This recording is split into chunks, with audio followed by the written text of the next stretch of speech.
ശരി, advocate S Jayasuryan, ഇന്ന് കോടതിയിൽ സംഭവിച്ചതും ഇപ്പോൾ സിസ്റ്റർ ആൻസി പോൾ പറഞ്ഞതിന് സമാനമായ കാര്യങ്ങളാണല്ലോ. പ്രധാന വകുപ്പുകൾ തന്നെ പോലീസ് ചുമത്തിയിട്ടുണ്ട്. ഛത്തീസ്ഗഡ് സർക്കാരാകട്ടെ, സർക്കാരിൻ്റെ പ്രോസിക്യൂഷൻ പറയുകയാണ് ജാമ്യം പരിഗണിക്കുവാൻ ഈ കോടതിക്ക് അധികാരമില്ല എന്ന്. അതായത് ഈ രണ്ട് കന്യാസ്ത്രീകൾക്കും ജാമ്യം കൊടുക്കരുത് എന്ന് തന്നെയാണല്ലോ പ്രോസിക്യൂഷൻ്റെ നിലപാട്. പക്ഷേ സംസ്ഥാന BJP ഒരു നിലപാടെടുത്തതാണ്. ഈ രണ്ട് കന്യാസ്ത്രീകളും നിരപരാധികളാണ്. ഈ വിഷയം പഠിച്ച ശേഷമായിരിക്കുമല്ലോ അങ്ങനെ ഒരു നിലപാടിലേക്ക് സംസ്ഥാന BJP പോയത്. സംസ്ഥാന അധ്യക്ഷൻ രാജീവ് ചന്ദ്രശേഖർ തന്നെ ഇക്കാര്യം പറയുകയും ചെയ്തതാണ്. പക്ഷേ ഇന്ന് കോടതിയിൽ സംഭവിച്ചത് മറിച്ചാണല്ലോ. ഛത്തീസ്ഗഡ് സർക്കാരിനെ കാര്യങ്ങൾ ബോധ്യപ്പെടുത്തിയിട്ടുണ്ട് എന്നും പറയുകയുണ്ടായി. അതിനുവേണ്ടിയാണല്ലോ ഇവിടുന്ന് ഒരു പ്രതിനിധി സംഘത്തെ അയച്ചത്, ജനറൽ സെക്രട്ടറി അനൂപ് ആന്റണിയുടെ നേതൃത്വത്തിൽ. അപ്പോൾ അങ്ങനെ വരുമ്പോൾ എവിടെയോ പിഴച്ചിട്ടുണ്ട്. അല്ലെങ്കിൽ സിസ്റ്റർ പറഞ്ഞതുപോലെ ഈ കന്യാസ്ത്രീകളെ കുടുക്കുവാനുള്ള ശ്രമം അവിടെ നടന്നിട്ടുണ്ട്. അതിലവർ വിജയിക്കുകയും ചെയ്തിട്ടുണ്ട്. ഈ സംഭവത്തെ നമ്മൾ വിലയിരുത്തുമ്പോൾ നമ്മൾ പൊതുവെ കരുതുന്നത് കേരളത്തിലെ നിയമം തന്നെയാണ് ഛത്തീസ്ഗഡിലും നിലനിൽക്കുന്നത് എന്നുള്ളതാണ്. അവിടെയാണ് അടിസ്ഥാനപരമായ വ്യത്യാസം. കേരളത്തിലെ നിയമമല്ല ഛത്തീസ്ഗഡിലെ നിയമം. അപ്പോൾ നമുക്ക് ഒറ്റയടിക്ക് ചോദിക്കാം, ഇന്ത്യ മുഴുവൻ ഒരു നിയമമല്ലേ? തീർച്ചയായിട്ടുമല്ല, ഇന്ത്യ മുഴുവൻ ഒരു നിയമമല്ല. ഇപ്പൊ ഛത്തീസ്ഗഡിലെ നിയമമനുസരിച്ച് അവിടുത്തെ ഒരു വ്യക്തി സ്റ്റേറ്റിന് പുറത്തേക്കോ ചില ജില്ലകളിലെ ചില വ്യക്തികൾ ആ ജില്ല വിട്ടു പോകുമ്പോഴോ സംസ്ഥാന ഭരണകൂടത്തെ അറിയിക്കണം എന്ന് കൃത്യമായ നിബന്ധനയുണ്ട്. അപ്പോൾ ആ നിബന്ധന അവിടെ നിലനിൽക്കുന്നത് ഈ പറയുന്ന കേസിൽ ഇവർക്ക് വലിയ തിരിച്ചടിയായിട്ടുണ്ട്. അതാണ് ഈ ജാമ്യം നിഷേധിക്കാനുള്ള കാരണം. അതിൽ കോടതി തന്നെ വ്യക്തമായി പറയുന്നുണ്ട്, no state authority was informed before transporting the tribal girls suggesting an attempt to do so secretly എന്ന് പറയുമ്പോൾ സ്റ്റേറ്റിനെ അറിയിക്കേണ്ടതായിരുന്നു എന്നൊരു നിയമം അവിടെയുണ്ട്. ഇത് കേരളത്തിൽ ഇല്ലാത്തൊരു നിയമമാണ്. ഇത് ഛത്തീസ്ഗഡിൽ ഉണ്ട്. ഇങ്ങനെ പല സംസ്ഥാനങ്ങളിലും ഉണ്ട്.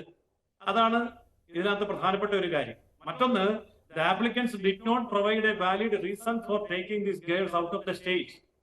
ഈ രണ്ട് കാര്യങ്ങളും കോടതി നിരീക്ഷിച്ചതിന് ശേഷമാണ് ഈ ജാമ്യം അനുവദിക്കാൻ സാധ്യമല്ല എന്നുള്ളൊരു നിലപാടിലേക്ക് കോടതിക്ക് പോവേണ്ടി വന്നത്. അതിന് മറ്റൊരു കാരണം കൂടിയുണ്ട്. അതായത് ഛത്തീസ്ഗഡിലെ നിയമമനുസരിച്ച് അവിടുത്തെ കോടതിയെ സംബന്ധിച്ചിടത്തോളം കേന്ദ്ര ഗവൺമെന്റും സംസ്ഥാന ഗവൺമെന്റും നോട്ടിഫൈ ചെയ്തിരിക്കുന്ന NIA ആക്ട് ഉണ്ട്. സെക്ഷൻ 11, NIA ആക്ടിലെ സെക്ഷൻ 11 അനുസരിച്ചിട്ട് ഈ ജൂറിസ്ഡിക്ഷണൽ ഡിസിഷൻ അവിടെയുണ്ട്. As per the gazette notification issued by the central and Chhattisgarh state government, Durg district is not listed among those under jurisdiction of special NIA courts establishment under section 11 of NIA Act. ഇത്രയും കൃത്യമായി ചൂണ്ടിക്കാണിച്ചിട്ടാണ് കോടതി ജാമ്യം നിഷേധിച്ചത്. അതുകൊണ്ട് ഈ case കേൾക്കാനോ ഈ case ജാമ്യത്തിന്റെ കാര്യത്തിൽ തീരുമാനമെടുക്കാനോ ഈ കോടതിക്ക് അധികാരമില്ലാത്തത് കൊണ്ട് അതിന് നിശ്ചയിക്കപ്പെട്ട കോടതിയിലേക്ക് മാറ്റുന്നു എന്നുള്ളതാണ് കോടതി എടുത്ത നിലപാട്. കോടതിക്ക് അതിനുള്ള അധികാരമില്ല. അതാണ് കോടതി എടുത്ത നിലപാട്. ഇതൊരിക്കലും സർക്കാരിന്റെ ഒരു പ്രേരണ കൊണ്ട് ചെയ്യുന്ന കാര്യമല്ല, ആ സംസ്ഥാനത്തുള്ള നിയമമാണ്. ഇവിടെ ഒരിക്കലും കേരള BJPയോ മറ്റു BJPയോ തമ്മിൽ വ്യത്യസ്തമായിട്ടുള്ള ഒരു നിലപാടുകളുമില്ല. കേരളത്തിന്റെ BJP അധ്യക്ഷൻ ഇക്കാര്യത്തിൽ പ്രധാനമന്ത്രിയെ നേരിട്ട് കണ്ടു, ആഭ്യന്തരമന്ത്രിയെ നേരിട്ട് കണ്ടു, സംസ്ഥാന ജനറൽ സെക്രട്ടറി അങ്ങോട്ട് തന്നെ പോയി അവിടെ ചെന്ന് അവിടുത്തെ പ്രധാനപ്പെട്ട മന്ത്രിമാരെയും എല്ലാ അധികാരികളെയും കണ്ടു. മാത്രമല്ല ഈ കേസ് എത്രയും പെട്ടെന്ന് കൈകാര്യം ചെയ്യാനും ഏറ്റവും വേഗം ജാമ്യം ലഭിക്കാനും ആവശ്യമായിട്ടുള്ള, പക്ഷേ അവിടെ സംഘപരിവാർ സംഘടനകൾ മറിച്ചുള്ള നിലപാടിലാണ് ശ്രീ എസ് ജയസൂര്യൻ. ഇന്ന് ആ കോടതിക്ക് വെളിയിൽ തന്നെ ബജ്രംഗ് ദൾ പ്രവർത്തകർ അട്ടഹസിക്കുകയായിരുന്നു. അവിടെ ഒരു ഉത്സവാന്തരീക്ഷമായിരുന്നു. ഈ രണ്ട് മലയാളി കന്യാസ്ത്രീകൾക്കും ജാമ്യം കൊടുക്കരുത് എന്ന് പറഞ്ഞുകൊണ്ടായിരുന്നു അവർ അവിടെ ഒത്തുചേർന്നത്. ജാമ്യമില്ല എന്നറിഞ്ഞപ്പോൾ വലിയ സന്തോഷമായിരുന്നു ആ കോടതി പരിസരത്ത്. അപ്പോൾ അവിടെ ബജ്രംഗ് ദളിൻ്റെ കടുത്ത സമ്മർദ്ദം ഇക്കാര്യത്തിൽ സർക്കാരിന് മേലുണ്ട്. ഇതുകൂടി കണക്കാക്കണമല്ലോ. ഇവിടെ ഛത്തീസ്ഗഡ് മുഖ്യമന്ത്രിയെയും ആഭ്യന്തരമന്ത്രിയെയും ഒക്കെ ഇവിടെ നിന്ന് പോയ BJPയുടെ പ്രതിനിധി കണ്ടു എന്നാണല്ലോ. പക്ഷേ അതുകൊണ്ടൊന്നും ഒരു കാര്യവും ഉണ്ടായിട്ടില്ല. അതുകൊണ്ടാണ് സംസ്ഥാന BJP ഇവിടെ വെട്ടിലാകുന്നു എന്ന കാര്യത്തിൽ സംശയമില്ല. കാരണം ക്രൈസ്തവ സഭകളെയും വിശ്വാസികളെയും ഒപ്പം കൂട്ടുവാനുള്ള ഒരു ശ്രമം നടക്കുന്നുണ്ടല്ലോ സമീപകാലത്തായി BJPയുടെ ഭാഗത്ത് നിന്ന്. അതുകൂടി ഇവിടെ ചോദ്യം ചെയ്യപ്പെടുകയാണ്. നിങ്ങൾക്ക് ക്രൈസ്തവ സ്നേഹം ഈ വെളിയിൽ മാത്രമേ ഉള്ളൂ, അത് കാപട്യമാണല്ലോ എന്ന്. അല്ല, അതിന്റെ ഉത്തരമാണ് ഞാനിപ്പോൾ പറഞ്ഞു കഴിഞ്ഞത്. BJPയെ സംബന്ധിച്ചിടത്തോളം BJPയുടെ സ്റ്റാൻഡ് വളരെ വ്യക്തമാണ്. അത് കൃത്യമായിട്ട് സംസ്ഥാന അധ്യക്ഷനും ജനറൽ സെക്രട്ടറിയും വ്യക്തമാക്കുകയും ചെയ്തിട്ടുണ്ട്.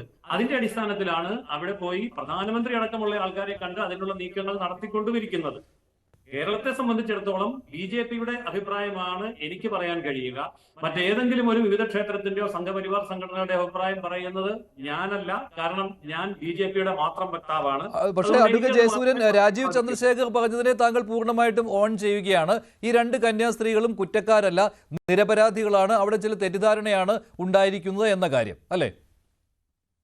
തീർച്ചയായിട്ടും അതെ. കാരണം ആ തരത്തിൽ നിയമപരമായിട്ട് ആ കന്യാസ്ത്രീകൾക്ക് ജാമ്യം ലഭിക്കണം എന്ന് തന്നെയാണ് BJPയുടെ പ്രാർത്ഥന എന്നാണ് BJPയുടെ അധ്യക്ഷൻ പറഞ്ഞത്. ഞാനും അത് തന്നെയാണ് പറയുന്നത്. കാരണമുണ്ട്, വളരെ വ്യക്തമായിട്ട് ഞാൻ പറയാം. ഇതിപ്പോൾ സമരവും ഇപ്പം കേരളത്തിൽ നിന്ന് അങ്ങോട്ട് ഇറക്കുമതി ചെയ്ത അല്ലെങ്കിൽ കയറ്റുമതി ചെയ്ത സമരമൊക്കെയാണ് അവിടെ നടക്കുന്നത്. മാധ്യമങ്ങൾ ഇവിടെ തൃശ്ശൂരിൽ ഇതേ സംഭവം ഉണ്ടായി. തൃശ്ശൂരിലും 2 കന്യാസ്ത്രീകൾ, അതുപോലെ 3 പെൺകുട്ടികൾ, ഇതുപോലെ ഒരു പരാതി കേസ് ഒക്കെ ഉണ്ടായല്ലോ. അപ്പോ ആ സംഭവം കേരളത്തിൽ ഇന്നലെയാണ് ആ കേസിൽ നിന്ന് കന്യാസ്ത്രീകള് വിമുക്തമായത്. അപ്പോൾ കേരളത്തിൽ ഇതേ സംഭവമാണ് ഉണ്ടായി. ഇതേ ഛത്തീസ്ഗഡിൽ നിന്നും ഇതേ 3 പെൺകുട്ടികളെ 2 കന്യാസ്ത്രീകൾ തൃശൂർ റെയിൽവേ സ്റ്റേഷനിൽ കൊണ്ടുവന്നിറക്കുമ്പോൾ ആ സംഭവം കേസായി.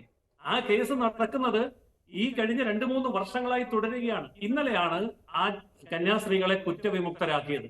യാതൊരു സമരവും ഇവിടെ ഉണ്ടായില്ലല്ലോ, ഒരു പ്രതിഷേധവും, ഒരു ചാനൽ ചർച്ച ഉണ്ടായില്ലല്ലോ, പത്രവാർത്ത പോലും ഉണ്ടായില്ലല്ലോ. ഇത് മാത്രമല്ല, ഇതേ ഛത്തീസ്ഗഡിൽ 2021 ഡിസംബർ 21 5 ക്രിസ്ത്യൻ പുരോഹിതന്മാർക്കെതിരെ കേസുണ്ടായി.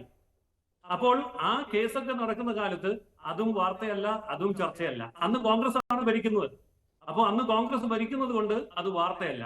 അപ്പോൾ ഇത്തരം കാര്യങ്ങൾ അതാത് സംസ്ഥാനത്തെ അതാത് പ്രദേശത്തെ നിയമങ്ങൾക്കനുസരിച്ച് മാത്രമേ കോടതികൾക്ക് കൈകാര്യം ചെയ്യാൻ പറ്റൂ. ശരി, ശ്രീ വസന്തകുമാരി, അത് യാഥാർത്ഥ്യമാണ് കേട്ടോ. 2020